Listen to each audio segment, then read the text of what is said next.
हाँ बेटे, डेट नहीं आ रही क्यों? ज़्यादा ऊंचाई होगी ना।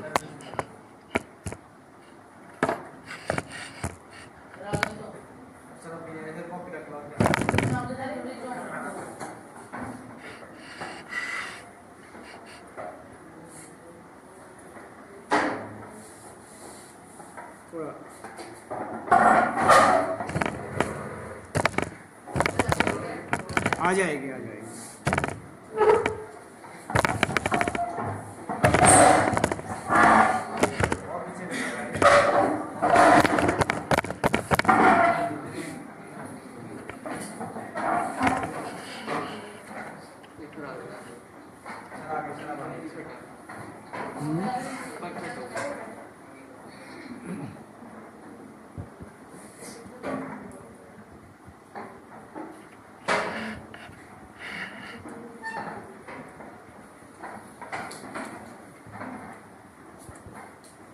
दो बहनों की कथा अभी चल रहा है, थोड़ी आवाज नहीं करेगा। इसमें आपको प्रेमचंद का जीवन परिचय और इनकी रचनाएं, साहित्यिक रचनाएं,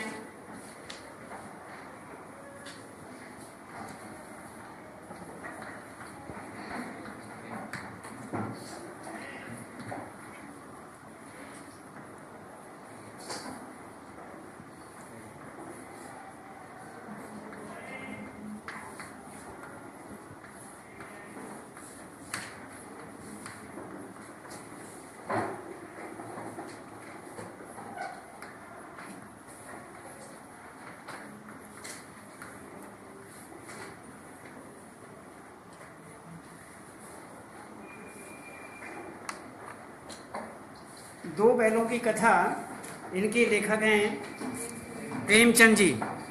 और अब हम प्रेमचंद जी के विषय में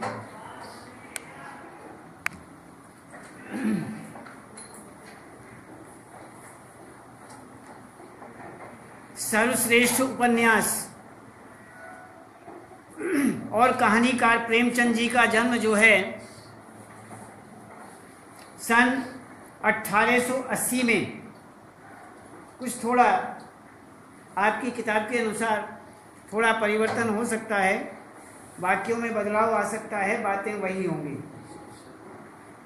क्यों?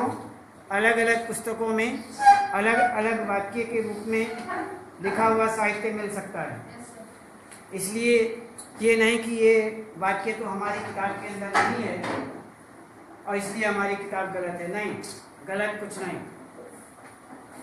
तो इसमें 1880 में बनारस के लम्ही गांव में इनका जन्म हुआ। इनका वास्तविक नाम धनपत राय, इनका मूल नाम जो वास्तविक नाम था वो धनपत राय नाम था। धनपत राय के नाम से कोई नहीं जानता है। क्यों? क्योंकि धनपत राय के नाम से इन्होंने कभी कुछ लिखा नहीं है। उस नाम को इन्होंने अपने सामने किसी के भी सामने उजागर नहीं किया। इन्होंने सबसे पहले उर्दू में लिखना शुरू किया। उर्दू लेख इन्होंने लिखा और उसमें भी इन्होंने धनपत राय के नाम से कोई लेख नहीं लिखा। इन्होंने लिखा है नवाब राय के नाम से। इन्होंने अपना नाम नवाब राय रखा और जितने भी लेख इनके उर्दू के लेख रहे हैं, सबसे पहले ये उर्दू में ही लिखा करते थे। इन्होंने नवाब राय के नाम से अपने लेख लिखे। धनपत राय के नाम से कोई लेख इन्होंने नहीं लिखा। लेकिन हम इसमें आपको बीच में थोड़ा और बताते हैं कि इनका वास्तविक नाम, ये सर्वश्रेष्ठ उपन्यासकार कहानीकार प्रेमचंद जो हैं, इनका जन्म 1880 ईस्वी में बनारस के लम्ही गांव में हुआ और इनका वास्तविक नाम धनपत राय था। और घर की आर्थिक तंगी, गरीबी थी इनके घर में, बहुत गरीबी थी। उस तंगी तथा पिता की असामयिक कहते हैं बिना समय के ही, असामयिक बोलते हैं उसे, बिना समय के ही मौत होना। मौत के कारण इनका जीवन अभावों में बीता। जिनके माता पिता बाप गुजर जाएं, पहले से ही गरीब हों और बाद उस समय पिता भी गुजर जाएं, तो उससे ज़्यादा और गरीबी क्या आएगी। कमाने वाला भी चला गया, बच्चा कहाँ से कमा कर के लाए, कहाँ से अपना पेट पाले या माँ का पेट पाले, कहाँ से क्या करे। छोटा बच्चा कम उम्र में ऐसा हुआ, तो ऐसा होने से ये और ज़्यादा परेशानी में आ गए। इसी प्रकार से कहते हैं इन्होंने शिक्षा विभाग में नौकरी कर ली। शिक्षा विभाग अर्थात जिसमें हम पढ़ रहे हैं, अध्यापन कार्य भी इन्होंने किया, शिक्षा विभाग में नौकरी की। और इस प्रकार, परंतु क्या करें, गांधी जी का प्रभाव इनके ऊपर आ गया। उस समय असहयोग आंदोलन चल रहा था, गांधी जी कर रहे थे, तो वहाँ पर गांधी जी से प्रभावित हो गए और असहयोग आंदोलन में सक्रिय भाग लेने के लिए सरकारी नौकरी को भी त्याग पत्र दे दिया। त्याग पत्र कहते हैं जो उसको आप इस्तीफा बोलते हैं, इस्तीफा है, त्याग पत्र दे देना। बीच में कोई नहीं बोलेगा। तो त्याग पत्र जो है वो ये दे देते हैं, अर्थात नौकरी छोड़ देते हैं और नौकरी छोड़ करके असहयोग आंदोलन में कूद पड़ते हैं, असहयोग आंदोलन के साथ लग जाते हैं। इस प्रकार से इन्होंने गांव और शहर में जिस परिवेश को देखा था, गांव में जैसा इन्होंने देखा कि गांव में किसानों की क्या स्थिति है, महिलाओं की क्या स्थिति है और अन्य बेचारे जो गरीब जनता है उनकी क्या स्थिति है, उन्हें कैसे तराशा जाता है, दुखी किया जाता है। और जो सामाजिक या धर्म से संबंधित रूढ़िवादिताएं हैं,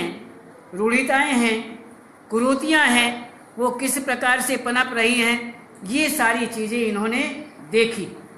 और देखने के बाद इन्होंने अपने लेख में भी उसी प्रकार का समाज का परिवर्तन करने के लिए, समाज को बदलने के लिए इन्होंने अपने लेख लिखे। इसी प्रकार से लेख लिखते हैं। इस प्रकार से जब इन्होंने सारा शहरी गांव वगैरह का परिवेश देखा, उसी का वर्णन इन्होंने अपनी रचनाओं में किया।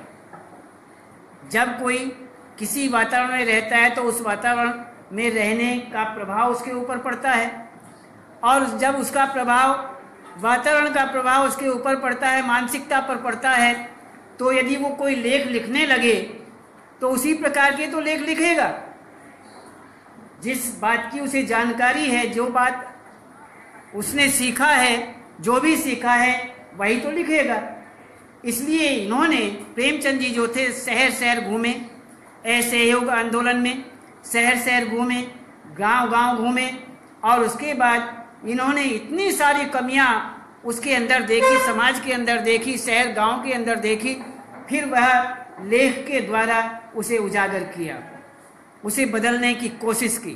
वही यहाँ पर बताते हैं कि इन्होंने अपनी रचनाओं में वही किया।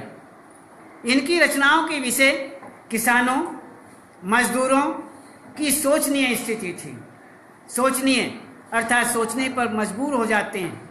यदि कोई देखे तो किसान इतने दुखी थे, बेचारे गरीब जो थे, मजदूर जो थे, वो बहुत दुखी थे। दलित, जिन्हें हम छोटा कहते हैं, छोटी जाति कहते हैं, छोटा कहते हैं, वो उस समय बड़े दुखी थे। दयनीय स्थिति उनकी थी। और उसके साथ साथ में समाज की जो नारियां थीं, जो समाज की महिलाएं थीं, वो बहुत ज़्यादा दुखी थी। उनकी बड़ी दुर्दशा थी।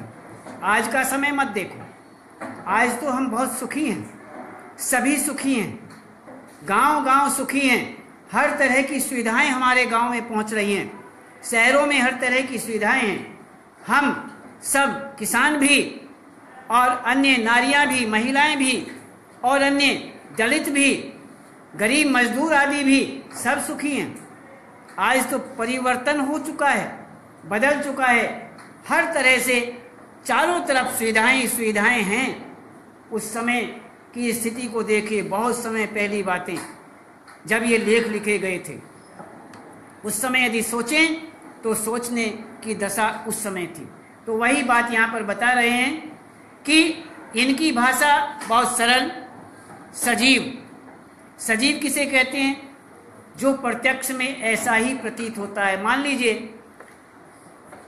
प्रेमचंद जी का लेख हम पढ़ रहे हैं और पढ़ते पढ़ते हमें ऐसा महसूस होने लगे कि जैसे सामने बैठा हुआ कोई हम जैसा ही वार्तालाप कर रहा हो, बातचीत कर रहा हो। जब हम कोई साहित्य पढ़ते हैं तो हमें ऐसा लगता है जैसे हमारे सामने ही बैठा हो। सामने जो हम पढ़ रहे हैं, पढ़ते पढ़ते ऐसा प्रतीत होने लगता है, ऐसा महसूस होने लगता है जैसे हम किसी से स्वतः बात कर रहे हों। ऐसा साहित्य, उसे सजीव साहित्य कहते हैं। जीव सहित जीव का उसमें आभास होने लगे पढ़ते पढ़ते। पाठक जो है उसे पढ़ते पढ़ते ऐसा महसूस करने लगे जैसे मैं किसी से बातें कर रहा हूँ। उसे सजीव भाषा कहते हैं। वही यहाँ पर प्रेमचंद जी की थी। तो सजीवदार थी और मुहावरेदार थी। मुहावरे भी उनकी भाषा के लेखों के अंतर्गत बहुत आते थे। इन्होंने अपनी रचनाओं में अरबी के शब्दों को, फारसी के शब्दों को और अंग्रेजी के शब्दों का बहुत अधिक प्रयोग किया और कुशलता पूर्वक प्रयोग किया। किसी तरह की इन्हें कोई परेशानी उसमें प्रयोग करने में नहीं हुई। इन्होंने हंस मीन्स पत्रिका, हंस नामक पत्रिका, हंस कोई पक्षी नहीं, हंस नाम की जो पत्रिका निकलती थी वह, और अन्य जागरण, माधुरी आदि पत्रिकाओं का भी इन्होंने विशेष रूप से संपादन किया। इसमें सन 1936 में इस महान कथाकार का देहांत हो गया। कहते हैं कि 1936 में इनका देहांत हुआ। लगभग ये 56 वर्ष के लगभग, मान लीजिए 1880 ईस्वी में इनका जन्म हुआ और 36 में चले गए, 1936 में चले गए। तो लगभग 56-57 वर्ष के लगभग ये जीवित रहे और इसी बीच इन्होंने इतने साहित्य लिखे। आगे ये हुआ इनका संक्षिप्त जीवन परिचय। अब देखते हैं रचनाएं। इनकी कहानियां मानसरोवर के 8 भागों में संकलित मानी जाती हैं। इनकी कहानियां हैं जिनका 8 भाग है, मानसरोवर के नाम से हैं। 8 भागों में हैं, 8 हिस्सों में हैं। उपन्यास सेवा सदन, प्रेमाश्रम, रंगभूमि, कायाकल्प, निर्मला, गबन, कर्मभूमि, गोदान आदि इनके जो उपन्यास हैं ये उल्लेखनीय माने जाते हैं। यही उल्लेखनीय है। तो इसी प्रकार से इनका यहाँ पर एक संक्षिप्त जीवन परिचय और साहित्य से संबंधित परिचय हमने देखा। अब हम देखते हैं यहाँ पर जो ये पाठ दिया हुआ है, कौन सा शीर्षक है? 2 बैलों की कथा नामक जो शीर्षक है, ये कहानी है। इसके विषय में जानकारी लेते हैं, इसका थोड़ा सार देखते हैं। पाठ का सारांश क्या है, पाठ का कहानी क्या है, उसके विषय में देखते हैं। थोड़ा सा परिचय करते हैं। देखिए, 2 बैलों की कथा कहानी के माध्यम से, ये 2 बैलों की कथा एक कहानी के रूप में है और इस कहानी के माध्यम से लेखक ने किसानों और पशुओं के आपसी भावात्मक, पक्षी हों, पशु हों, कोई जीव हों या अन्य मनुष्य हों, जिस तरह से हम सबकी भावनाएं होती हैं, हम अपनी भावनाओं को भावना कहते हैं, लेकिन हम अन्य जीव जो हैं, पशु हैं, पक्षी हैं, उनकी भावनाओं को भावना कहते नहीं हैं, कि वो भावना से युक्त होते नहीं, ऐसी बात नहीं है। जो पशु आपके पास नहीं लगता है वो आपके पास लगना शुरू हो जाएगा। यदि आप उसे अपने भाव से और उसके भाव से देखें, उसे उसी प्रकार का प्रेम करें, भाव आपके अंदर उसी प्रकार का होना चाहिए, तो पक्षी भी आपके पास आना शुरू हो जाएंगे। पक्षी आपके पास रहेंगे, आपसे अलग नहीं होंगे, आपके हाथों से खाना पीना सब कुछ करेंगे, लेकिन भावनाएं धीरे धीरे उसके प्रति अपनी भावनाएं बढ़ानी पड़ेंगी, उसको अपने उसी तरह से नज़दीक लाना पड़ेगा। यदि उसके नज़दीक आने से उस पर आप वार करेंगे, चोट करेंगे, तो वह समझ जाएगा कि ये इस बात को देख करके धीरे धीरे बुलाते हैं, उसके बाद फिर हमें मार देते हैं, तो वे जीव जंतु जितने भी हैं वो आपके नज़दीक नहीं लगेंगे, आपकी भावना को पहचान जाएंगे। इसलिए इनके अंदर भी भाव होते हैं। वही यहाँ पर बताया गया है।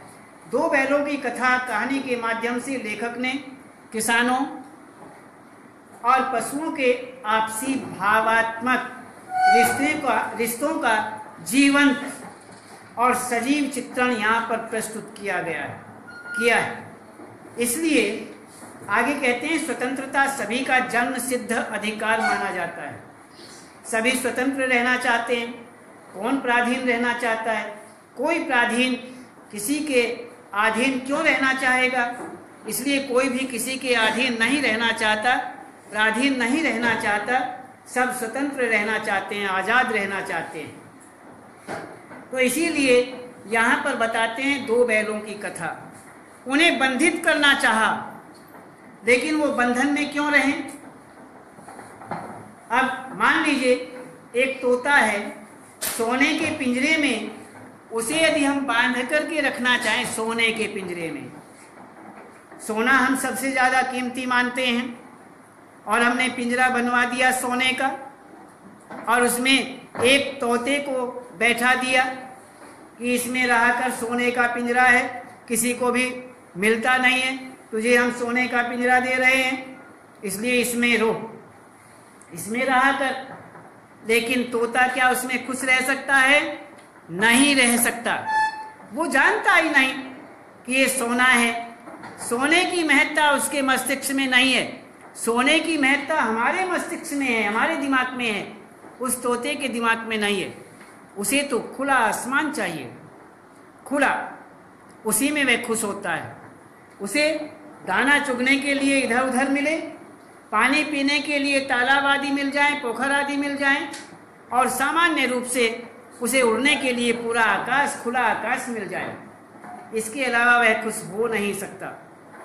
वो सोने के पिंजरे में, हीरे जवाहरातों के पिंजरे में कैसे ही पिंजरे बना दो, 1 लाख का बना दो, 1 करोड़ का, खरब का बना दो, उसे उस पर कोई फर्क नहीं पड़ता है। इसलिए वो अपने खुले आसमान में ही खुश रहना चाहता है। यही यहाँ पर बताया है कि स्वतंत्रता सभी का जन्म सिद्ध अधिकार है, और यह मनुष्यों एवं पशुओं दोनों को प्रिय है, मनुष्यों को भी और जानवरों को, पशुओं को भी। जब हम परतंत्र थे, अभी 15 अगस्त परसों आज़ादी का दिन था, वह क्यों मनाते हैं? खुश होते हैं, हम आज़ाद हो गए। जब हम परतंत्र थे, दूसरे के अधीन थे, तो बड़े दुखी थे। वो जैसा चाहते हमें हाँकते थे, डंडे के बल से हाँकते थे। हमने सोचा भाई क्यों हम इनके डंडे से हाँकें, इसलिए हमने आज़ादी के लिए संघर्ष किया और हम आज़ाद हो गए, और आज़ाद होकर के हम सब खुश हैं, मस्त हैं। तो इस तरह से हम कभी भी मनुष्य हो या पशु हो, कोई भी बंधन में रहना पसंद नहीं करता है। अभी 1 मिनट में।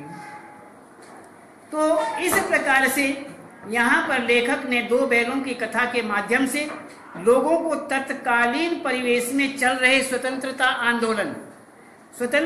आंदोलन में भाग लेने के लिए भी प्रेरित किया।